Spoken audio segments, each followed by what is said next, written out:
തുരങ്കപാതകളിൽ രാജ്യത്തെ തന്നെ ഏറ്റവും നീളമേറിയ മൂന്നാമത്തേതായി വിശേഷിപ്പിക്കപ്പെടുന്ന കോഴിക്കോട് വയനാട് തുരങ്കപാതയെന്ന ആനക്കാംപൊയിൽ കള്ളാടി മേപ്പാടി തുരങ്കപാതയ്ക്ക് കേന്ദ്ര വനം പരിസ്ഥിതി മന്ത്രാലയത്തിൻ്റെ സ്റ്റേജ് 2 ക്ലിയറൻസ് കൂടി ലഭിച്ചു.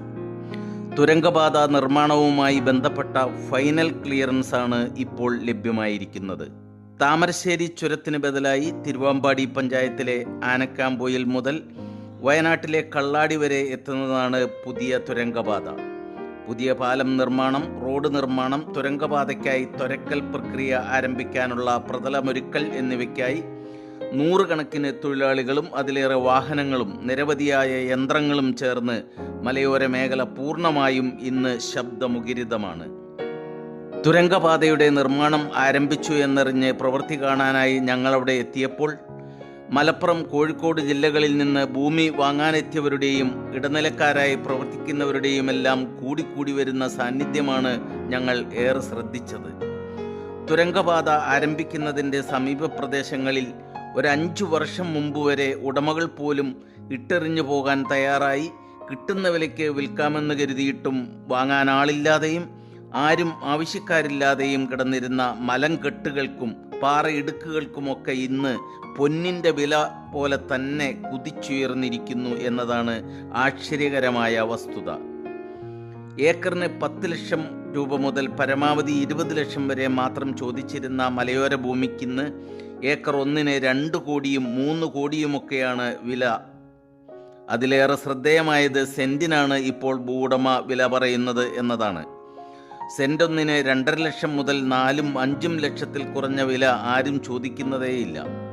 എന്തെങ്കിലും കുറയുമോ എന്ന് ചോദിച്ചാൽ ഇല്ല, ഭൂമി വിൽക്കുന്നില്ല എന്ന മറുപടിയാണ് ഉടനുണ്ടാകുക.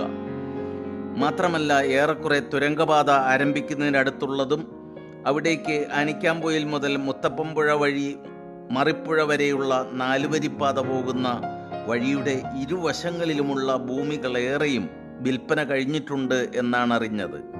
ശേഷിക്കുന്നതിൽ വിൽക്കുന്ന ഭൂമിക്ക് ഉടമകൾക്ക് ചോദിക്കുന്ന വില കൊടുത്ത് വാങ്ങാൻ ആളുകൾ എത്തിക്കൊണ്ടിരിക്കുന്നുമുണ്ട്. പദ്ധതിക്ക് അംഗീകാരമായതോടെ കുറേയേറെ ഭൂമി ഒരു മന്ത്രിയുടെ ബിനാമി വാങ്ങിയിട്ടതായും ഞങ്ങൾക്കറിയാൻ കഴിഞ്ഞു. വൻ മാഫിയകളിൽ നിന്ന് ചെറിയ ടോക്കൺ അഡ്വാൻസ് വാങ്ങി മറ്റാർക്കും വിൽക്കാൻ പറ്റാത്ത തരത്തിൽ കുടുങ്ങിയവരെയും ഇവിടെ കാണാൻ സാധിച്ചു. ഏതായാലും തീർത്തും അവികസിത മേഖലയായിരുന്ന ആനക്കാംപൊയിൽ, മുത്തപ്പൻപുഴ പ്രദേശങ്ങളിലെല്ലാം ഒരു പുത്തനുണർവ് കാണാൻ ന്യൂസിന് സാധിച്ചു. തുരങ്കപാത മേഖലയിൽ മികച്ച സാമ്പത്തിക വളർച്ചയ്ക്കും വികസനത്തിനും വഴിയൊരുക്കുമെന്നാണ് പ്രതീക്ഷിക്കുന്നത്. നിർമ്മാണം പൂർത്തിയാകുന്നതോടെ കൊച്ചിയും ബംഗളൂരുവും തമ്മിലുള്ള ദൂരം കുറയുകയും താമരശ്ശേരി ചുരത്തിലൂടെ സഞ്ചരിക്കാതെ വയനാട്, കോഴിക്കോട് ജില്ലകളെ ബന്ധിപ്പിക്കുകയും ചെയ്യും. തുരങ്കപാത പദ്ധതിക്ക് നേരത്തെ പ്രാഥമിക പാരിസ്ഥിതിക അനുമതി ലഭിച്ചിരുന്നു. കിഫ്ബി പദ്ധതിയിൽ ഉൾപ്പെടുത്തിയ പദ്ധതിയുടെ നിർമ്മാണ ചെലവ് 2134 കോടി രൂപയാണ്. 8.73 കിലോമീറ്റർ പാതയുടെ 7.1 കിലോമീറ്റർ ഇരട്ട ടണലായാണ് വിഭാവനം ചെയ്തിരിക്കുന്നത്. കൊങ്കൺ റെയിൽവേ കോർപ്പറേഷൻ ലിമിറ്റഡ് ആണ് പാതയുടെ നിർവഹണ ഏജൻസി. കോഴിക്കോട്, വയനാട് ജില്ലകളിലായി 33 ഹെക്ടറോളം ഭൂമിയാണ് ഇതിനായി ഏറ്റെടുത്തത്. ഇതിൽ വനഭൂമി നേരത്തെ കൈമാറിയിട്ടുണ്ട്. കൂടാതെ 90% സ്വകാര്യ ഭൂമിയും ഏറ്റെടുത്തു കഴിഞ്ഞു. ടണൽ റോഡിലേക്കുള്ള പ്രധാന പാതയുടെ പ്രവൃത്തിയും ആരംഭിച്ചിട്ടുണ്ട്. 2 പാക്കേജുകളിലായാണ് നിർമ്മാണം പൂർത്തീകരിക്കുക. പാലവും അപ്രോച്ച് റോഡും 1ാമത്തെ പാക്കേജിലും ടണൽ പാത നിർമ്മാണം 2ാമത്തെ പാക്കേജിലുമാണ് ഉൾപ്പെടുത്തിയിട്ടുള്ളത്. 4 വരി ഗതാഗതമാണ് പദ്ധതിയിലുള്ളത്. ടണൽ വെന്റിലേഷൻ, അഗ്നിശമന സംവിധാനം, tunnel radio system, telephone system, ശബ്ദ സംവിധാനം, escape root lighting, traffic light, CCTV, emergency call system തുടങ്ങിയ സംവിധാനങ്ങളും തുരങ്കപാതയിലുണ്ടാകും. തുരങ്കപാത യാഥാർത്ഥ്യമാകുന്നതോടെ ആനക്കാംപൊയിൽ നിന്നും 22 കിലോമീറ്റർ കൊണ്ട് മേപ്പാടിയിലെത്താം. താമരശ്ശേരി ചുരത്തിലൂടെയുള്ള യാത്രാ ദുരിതത്തിനും ഇതോടെ അറുതിയാകും. തുരങ്കപാത യാഥാർത്ഥ്യമാകുന്നതോടെ കേരളത്തിൽ നിന്ന് കർണാടക, ആന്ധ്ര സംസ്ഥാനങ്ങളിലേക്കുള്ള യാത്രയും സുഗമമാകും. മലയോര മേഖലയുടെ സമഗ്ര വികസനത്തിന് ഗുണകരമാകുന്ന ചരിത്ര നേട്ടം കൂടിയാണിത്. മറിപ്പുഴയ്ക്ക് കുറുകെ നിർമ്മിക്കുന്ന താൽക്കാലിക പാലത്തിൻ്റെ അനുബന്ധ റോഡ് നിർമ്മാണവും ആരംഭിച്ചിട്ടുണ്ട്. ഈ പാലം നിർമ്മാണം പൂർത്തിയായാൽ മാത്രമേ തുരങ്ക നിർമ്മാണത്തിനുള്ള കൂറ്റൻ യന്ത്രങ്ങൾ തുരങ്കമുഖത്തേക്ക് എത്തിക്കാനാകൂ. വയനാട്ടിലെ മേപ്പാടി കള്ളാടി ചൂരൽമട റോഡ് കോഴിക്കോട് ജില്ലയിലെ മറിപ്പുഴ മുത്തപ്പൻപുഴ ആനക്കാമ്പൊയിൽ റോഡുമായി ബന്ധിപ്പിച്ചാണ് തുരങ്ക നിർമ്മാണം. പിന്നീട് തുരങ്കപാതയ്ക്ക് പ്രത്യേക റോഡ് നിർമ്മിക്കും. തുരങ്കപാതയ്ക്കായി മറിപ്പുഴ എരുവഞ്ഞിപ്പുഴയിൽ 4 വരി ആർച്ച് സ്റ്റീൽ പാലമാണ് നിർമ്മിക്കുന്നത്. ഇതിൻ്റെ ടെൻഡർ പുതിയ കൺസ്ട്രക്ഷൻ കമ്പനിയാണ് ഏറ്റെടുത്തിട്ടുള്ളത്. അതേസമയം വയനാട് മേപ്പാടിയിൽ നിന്നുള്ള തുരങ്കപാത നിർമ്മാണത്തിനായി കൂടുതൽ യന്ത്രങ്ങൾ കള്ളാടിക്ക് സമീപം മീനാക്ഷിയിലെത്തിയിട്ടുണ്ട്. വരും ദിവസങ്ങളിലും കൂടുതൽ യന്ത്രസാമഗ്രികൾ എത്തിച്ചേരും. റോഡ് നിർമ്മാണത്തിനായി മണ്ണ് നീക്കം ചെയ്യുന്ന പ്രവൃത്തി പുരോഗമിക്കുകയാണ്. മീനാക്ഷി പാലത്തിന് സമീപത്ത് നിന്ന് 100 മീറ്റർ ദൂരമാണ് റോഡ് നിർമ്മിക്കുന്നത്. 100 കണക്കിന് തൊഴിലാളികളാണ് അവിടെയും ജോലി ചെയ്യുന്നത്. തുരങ്ക നിർമ്മാണത്തിൻ്റെ പ്രാരംഭ പ്രവൃത്തിയാണ് അവിടെയും തുടങ്ങിയിട്ടുള്ളത്. 2030ഓടെ കോഴിക്കോട് വയനാട് ജില്ലകളെ ബന്ധിപ്പിക്കുന്ന തുരങ്കപാതയുടെ നിർമ്മാണം പൂർത്തിയാക്കാൻ കഴിയുമെന്നാണ് കണക്കുകൂട്ടൽ. പക്ഷേ ഇപ്പോൾ ഉയർന്നിരിക്കുന്ന ചർച്ചകളിലൊന്ന്, ഒരു 3 മാസം കൂടി കഴിഞ്ഞാൽ അധികാരത്തിലെത്തുന്ന UDF സർക്കാർ അതിൻ്റെ 5 വർഷ കാലാവധിക്കുള്ളിൽ തുരങ്കപാത പൂർത്തിയാക്കിയാൽ മുഖ്യമന്ത്രി VD സതീശനാണ് പാത ഉദ്ഘാടനം ചെയ്യുക എന്നതാണ് CPMനെ ഏറെ അലോസരപ്പെടുത്തുന്നതത്രേ.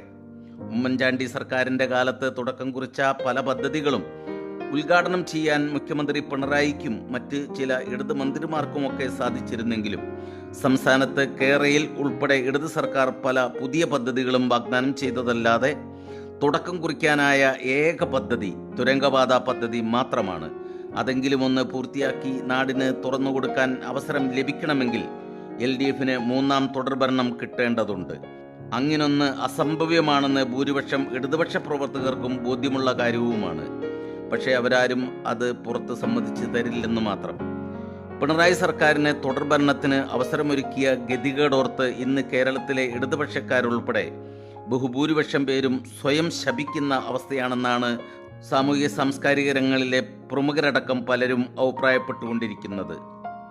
തുടർഭരണത്തിൻ്റെ കെടുതി ഒരിക്കൽ അനുഭവിച്ചതുകൊണ്ട് തന്നെ വരാൻ പോകുന്ന തെരഞ്ഞെടുപ്പിൽ വിജയസാധ്യത ഉറപ്പിച്ച് പ്രവചിക്കപ്പെട്ട 100-ൽ പരം സീറ്റുകളിൽ ഭൂരിപക്ഷം നേടി 2026 മുതൽ 2031 വരെ ഭരണം നടത്തുന്ന UDFനും പിന്നീട് തുടർഭരണം കിട്ടാതിരിക്കാനാണ് സാധ്യതയെന്നും തുരങ്കപാത സ്വാഭാവികമായ കാലതാമസം മൂലം നിർമ്മാണം 2031 ശേഷമേ പൂർത്തിയാകുകയുള്ളൂ എന്നും തുടർന്നു വരുന്ന LDF സർക്കാരിൻ്റെ മുഖ്യമന്ത്രിക്കാകും തുരങ്കപാത ഉദ്ഘാടനം ചെയ്യാൻ അവസരം ലഭിക്കുകയെന്നാണ് ഒരു CPM നേതാവ് അഭിപ്രായപ്പെട്ടത്. എന്നാൽ 2031 ആകുമ്പോഴേക്കും കേരളത്തിലെ CPM തന്നെ ബംഗാളിലെ അവസ്ഥയിലാകുമെന്നാണ് ലീഗ് കോൺഗ്രസ് പ്രവർത്തകരുടെ വിലയിരുത്തൽ. ഏതായാലും തുരങ്കപാത വയനാടിൻ്റെ ടൂറിസം ഉൾപ്പെടെയുള്ള വികസന കാര്യത്തിന് കുതിപ്പേകും. മലപ്പുറം, കോഴിക്കോട് ജില്ലകളിൽ നിന്നുള്ളവർക്ക് ഗതാഗതക്കുരുക്കിൽ വീർപ്പുമുട്ടുന്ന ചുരം റോഡിനെ ആശ്രയിക്കാതെ തന്നെ വയനാടുമായി കൂടുതൽ സഹകരണത്തിനും ഒപ്പം കർണാടക, ആന്ധ്ര എന്നിവിടങ്ങളിലേക്കുമൊക്കെയുള്ള ഗതാഗതത്തിന്, പ്രത്യേകിച്ച് ചരക്ക് നീക്കത്തിന് ആക്കം കൂടുമെന്നതിനാൽ വയനാടിനും കേരളത്തിന് പൊതുവെയും തുരങ്കപാത അനുഗ്രഹമാണ്.